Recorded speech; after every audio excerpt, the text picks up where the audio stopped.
अस्सलामु अलैकुम वरहमतुल्लाहि वबरकातुहू। इससे पहले मैंने औलाद की तरबियत पर एक वीडियो अपलोड की थी कि औलाद की तरबियत में ज़िम्मेदार कौन है, माँ या बाप। तो कुछ कमेंट्स आए हैं, सख्ती और नरमी, बच्चों के साथ सख्ती करना और बच्चों पर नरमी करना। तो आज मैं अपनी वीडियो में इसी से मुतालिक बात करूँगी। चैनल में नए हैं तो प्लीज़ सब्सक्राइब माई चैनल। आज बाज़ मुअल्लिमीन तरबियत का ख्याल क्या करते हैं कि दौरान तालीम बच्चों को मारना नुकसानदेह है, इसलिए इससे बच्चे में कई खराबियां पैदा हो जाती हैं।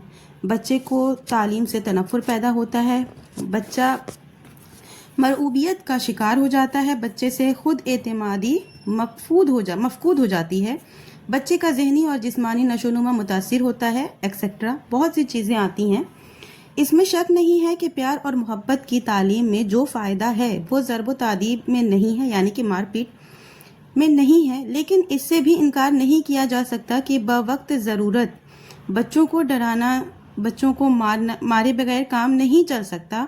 हमारे नबी मोहम्मद सल्लल्लाहु अलैहि वसल्लम से बढ़कर आज तक कोई मुअल्लिम पैदा नहीं हुआ और आइंदा कोई हो भी नहीं सकता।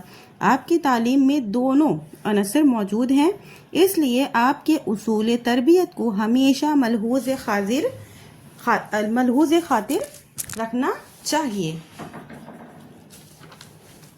आपके खादिम खास हज़रत अनस रज़ी अल्लाह अन्हु फरमाते हैं कि मैंने 10 साल रसूलुल्लाह सल्लल्लाहु अलैहि वसल्लम की खिदमत की, लेकिन आपने किसी पर उफ तक नहीं कहा। बाज़ दूसरी रिवायतों से मालूम होता है कि अगर मैंने कोई काम किया तो आपने कभी ये नहीं कहा कि क्यों किया, या नहीं किया तो आपने कभी ये भी नहीं पूछा कि क्यों नहीं किया।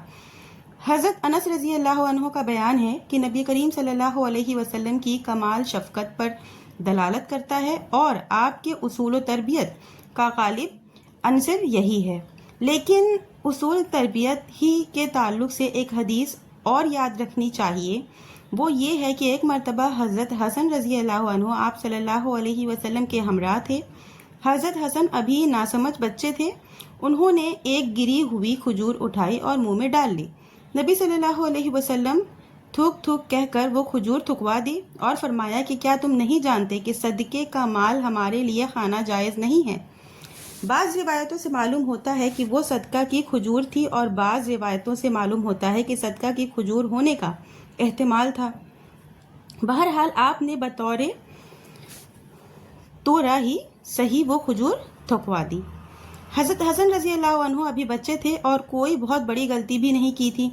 बच्चों की इस तरह की गलतियां तो माफ़ भी कर दी जाती है। आप हज़रत हसन रज़ी अल्लाह अन्हु से गायत दर्जा मोहब्बत करते थे, बहुत ज़्यादा मोहब्बत करते थे। इन सारे तकाज़ों के बावजूद आपने बच्चे का मुंह का निवाला थुकवा दिया। बज़ाहिर ये कि कसावत कल्ब पर दलालत करता है, लेकिन आपने बेपनाह मोहब्बत के बावजूद ये सख्ती गवारा की, इसलिए आपके पेश नज़र बच्चे की तरबियत थी। इस मौके पर मामूली इगमामज़ा का नतीजा ये होता कि बच्चे से जायज़ और नाजायज़ की तमीज़ ख़त्म हो जाती, बल्कि इसका नतीजा ये भी हो सकता था कि बच्चे की निगाह में जायज़ और नाजायज़ का दर्जा जो है वो हासिल हो जाता। मालूम हुआ कि तरबियत में दोनों पहलू को सामने रखना होगा। नरमी की जगह नरमी और सख्ती की जगह सख्ती की जाएगी बच्चों के साथ। अगर बवक्त ज़रूरत सख्ती की इजाज़त नहीं होती तो आप सल्लल्लाहु अलैहि वसल्लम 10 साल के बच्चों को, जिस पर अभी नमाज फ़र्ज़ नहीं है, मारने का हुक्म नहीं देते।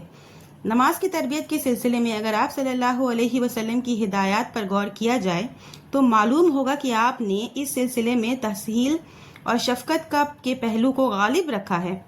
अबू कतादा अंसारी रज़ी अल्लाह अन्हु रिवायत करते हैं कि एक मरतबा रसूलुल्लाह सल्लल्लाहु अलैहि वसल्लम नमाज पढ़ रहे थे और अपनी नवासी इमामा बिन ज़ैनब को उठाए हुए थे। आप जब सजदे करते तो गोद से उतार देते और जब खड़े होते तो उठा लेते। ये सही बुखारी की हदीस है। किसी को गोद में लेकर नमाज पढ़ना अमल कसीर या कलील, इस फ़िक़ही बहस से कतअन नज़र हदीस के सिर्फ अल्फाज पर नज़र कर ली जाए तो मसला वाज़े हो जाता है कि जब आप बच्ची को गोद में लेकर नमाज पढ़ सकते हैं और आपकी नमाज दुरुस्त है तो औरतें बदरजे औला अपने बच्चों को गोद में लेकर नमाज पढ़ सकती हैं। اس لیے عورتیں مردوں کے مقابل اس تسہیل کی زیادہ محتاج ہیں، اور نبی کریم صلی اللہ علیہ وسلم نے یہ تسہیل دے کر عملاً والدین کو یہ درس دیا ہے کہ 7 سال سے قبل ہی بچوں کو نماز سے رغبت پیدا کرنے کے ذرائع اختیار کریں، یعنی کہ بچوں کے دل میں نماز کی اہمیت، اس کی ضرورت ان کو دھیرے دھیرے ان کے دل میں پیدا کریں۔ عورتیں عموماً نماز کی ادائیگی میں اول وقت کا اہتمام نہیں کر پاتی، ان کو چاہیے کہ اول وقت کا التزام کریں۔ اگر بچہ رو رہا ہو اور اس کو کوئی دیکھنے والا اور سنبھالنے والا نہ ہو تو بچے کو اپنے پاس سلا کر، بٹھا کر یا گود میں لے کر نماز ادا کر سکتی ہیں۔ اس سے ان کی نماز میں کوئی خرابی نہیں آئے گی، لیکن بچوں کے بہانے نماز کو مؤخر کرنا جائز نہیں ہے۔ بچے کو گود میں لے کر نماز پڑھنا تربیت کا وہ زمانہ ہے جب بچہ 1-2 سال کا ہوتا ہے اور ناسمجھ ہوتا ہے، لیکن اس عمر میں بھی اس کو نماز کی روحانی تربیت حاصل ہو سکتی ہے۔ حدیث کے مطابق 7 سال کی عمر میں بچے کو نماز کا حکم دینا اور 10 سال میں نماز کے لیے سختی کرنے اور مارنے کا حکم ہے۔ درمیان میں 3 سال کا وقفہ ہے، یہ وقفہ وضو، دعا اور نماز کی تربیت کے لیے بہت کافی ہے۔ مسلسل 3 سال تک جس بچے کو نماز کی تربیت دی جائے گی، بلا شبہ وہ بچہ نماز اور وضو کے تمام آداب سیکھ لے گا اور اس کو نماز سے محبت پیدا ہو جائے گی، لیکن یہ اسی وقت ممکن ہوگا جب خود والدین نمازی ہو۔ 10 سال کے بعد اگر بچہ نماز میں سستی کرتا ہے تو اس کو مارنے کا حکم ہے، لیکن حقیقت یہ ہے کہ اگر شریعت کی تعلیم کے مطابق عمل کیا جائے تو بچہ والدین کو دیکھ کر ہی نماز کا عادی ہو جائے گا۔